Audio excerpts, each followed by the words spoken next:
नमस्कार साथियों, आप देख रहे हैं के से बनी। उत्तर प्रदेश के रामपुर से इस समय की सबसे बड़ी खबर सामने आई है। समाजवादी पार्टी के वरिष्ठ नेता और वर्तमान में जेल में बंद मोहम्मद आजम खां के ड्रीम प्रोजेक्ट जौहर यूनिवर्सिटी पर अब तक की सबसे बड़ी प्रशासनिक कार्रवाई शुरू हुई है। रामपुर विकास प्राधिकरण ने यूनिवर्सिटी परिसर में बने 40 भवनों में से 38 भवनों को अवैध निर्माण घोषित करते हुए उसके ध्वस्तीकरण का आदेश जारी कर दिया है।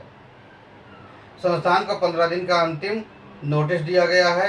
यदि निर्धारित समय सीमा के भीतर अवैध निर्माण नहीं ढहाया जाता है तो प्राधिकरण अपने स्तर पर बुलडोजर कार्रवाई करेगा।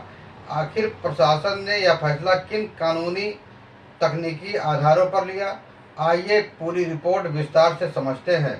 रामपुर विकास प्राधिकरण के अनुसार जौहर यूनिवर्सिटी रामपुर सदर तहसील के ग्राम सिंगनखेड़ा में स्थित है। वर्ष 2024 में यह क्षेत्र औपचारिक रूप से विकास प्राधिकरण के अधिकार क्षेत्र में शामिल किया गया।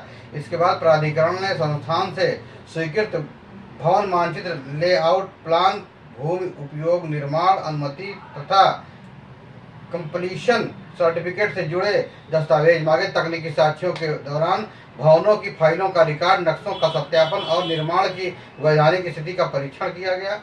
प्राधिकरण का दावा है कि अधिकांश भवनों के लिए आवश्यक स्वीकृतियां उपलब्ध नहीं कराई जा सकी।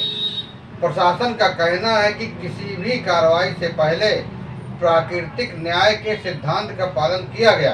संस्थान को पहले नोटिस जारी किया गया, फिर लिखित जवाब मांगा गया और उसके बाद व्यक्तिगत सुनवाई का अवसर भी दिया गया।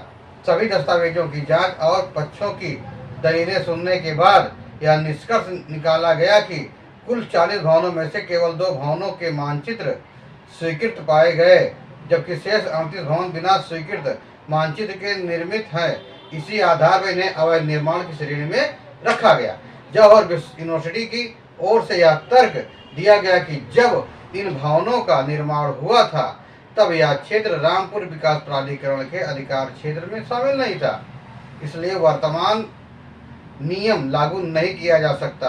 लेकिन जिलाधिकारी अजय कुमार द्विवेदी ने स्पष्ट किया कि वर्ष 2024 से पहले यह क्षेत्र जिला पंचायत के अधिकार क्षेत्र में था और यूनिवर्सिटी ने स्वयं 2 भवनों के मानचित्र जिला पंचायत से स्वीकृत कराए थे। प्रशासन का कहना है कि यदि 2 भवनों के लिए स्वीकृति ली जा सकती थी तो बाकी भवनों के लिए भी वही प्रक्रिया अपनाई जानी चाहिए थी। इससे यह साबित होता है कि संस्थान को निर्माण स्वीकृति संबंधित नियमों की पूरी जानकारी थी।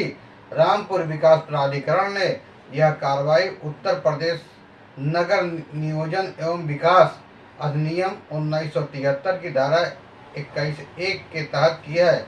इस धारा के अनुसार यदि कोई निर्माण बिना स्वीकृत मानचित्र, विकास प्राधिकरण की अनुमति या निर्धारित भवन उपविधियों का पालन किए बिना किया जाता है तो संबंधित प्राधिकरण उसे अवैध घोषित कर ध्वस्तीकरण का आदेश जारी कर सकता है।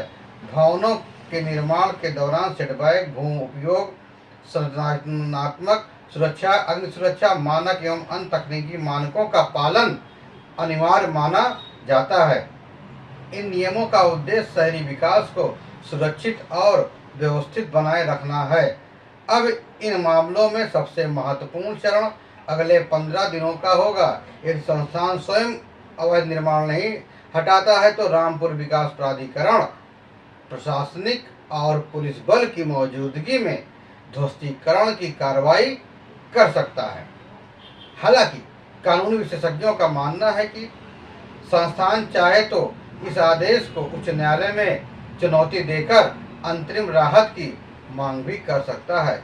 यदि अदालत ने कोई स्थगन आदेश नहीं मिलता है तो प्राधिकरण नियमानुसार कार्रवाई आगे बढ़ा सकता है। फिलहाल जौहर यूनिवर्सिटी पर हुई यह कार्रवाई उत्तर प्रदेश की राजनीति और प्रशासनिक व्यवस्था दोनों में चर्चा का विषय बनी हुई है। प्रशासन इसे योगी सरकार की जीरो टॉलरेंस नीति के तहत अवैध निर्माणों के खिलाफ नियमित अभियान का हिस्सा बता रहा है, जबकि इन मामले पर आगे कानूनी और राजनीतिक बहस भी तेज होने की संभावना है। अब सबसे बड़ा सवाल यही है कि क्या 15 दिनों के भीतर यूनिवर्सिटी स्वयं कार्रवाई करेगी या फिर रामपुर विकास प्राधिकरण बुलडोजर अभियान शुरू करेगा। इस पूरे मामले की हर अपडेट हम आपको सबसे पहले देखते रहेंगे। अगर आपको यह रिपोर्ट उपयोगी लगी हो तो वीडियो को लाइक करें, चैनल को सब्सक्राइब करें और बेल आइकन दबाना न भूलें। फिर मिलेंगे नई जानकारी के साथ, नई खबरों के साथ। तब तक के लिए जय हिंद, वंदे मातरम।